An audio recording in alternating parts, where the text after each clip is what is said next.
నీతిపరుడైన బ్రహ్మచారి అయిన ప్రధానమంత్రికి మద్దతుగా నిలబడండి దయచేసి.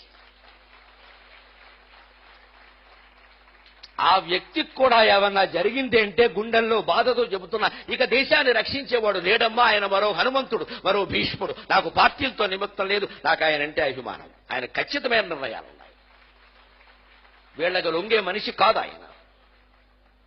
ఆయన పార్టీ మారినా నేను ఆయన అభిమానిస్తే, ఎందుకంటే నా వ్యక్తిత్వం ముఖ్యం, మనం అక్కడ పార్టీలు ముఖ్యం కాదు. అటువంటి వాడు కూడా కాపాడలేకపోతే ఇంకేం చేయలేమని మనం వదిలేసినట్టే లెక్క. ఈ విమర్శిస్తున్న పెద్ద మనుషులు 20 ఏళ్లుగా 60 ఏళ్లుగా 70 ఏళ్లుగా ఏం చేశారో మనకు తెలుసు దేశాన్ని. ఆ శక్తి బ్రహ్మచర్యం వల్ల వస్తుంది.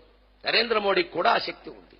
హనుమంతుడికి అతను ఆరాధకుడు. అందుకే ఎక్కడికి వెళ్లి ఏ దేశానికి వెళ్ళినా ఆ దేశం వాళ్ళకి భగవద్గీత బహుమతి ఇస్తున్నాడమ్మా, దేశం పరువు నిలబడే విధంగా. ఎన్ని దేశాలు వెళ్ళినా ఎక్కడికి వెళ్ళినా భగవద్గీత బహుమతి.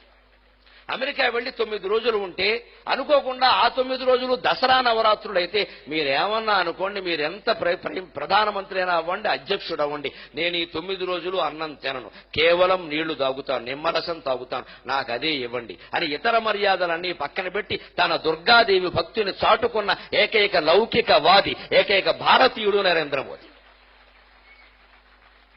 హిందువై పుట్టడం పాపమైపోయిందండి ఈ దేశంలో. మిగిలిన మతాల వాళ్ళందరూ లౌకికవాదులే, హిందువులు ఒక్కళ్లే మతతత్వం మూర్తీభవించిన వాళ్ళు. హిందువులకు ఈ దేశంలో కూడా గౌరవం దక్కకపోతే విదేశాల్లో ఎక్కడి నుంచి దక్కుతుందండి?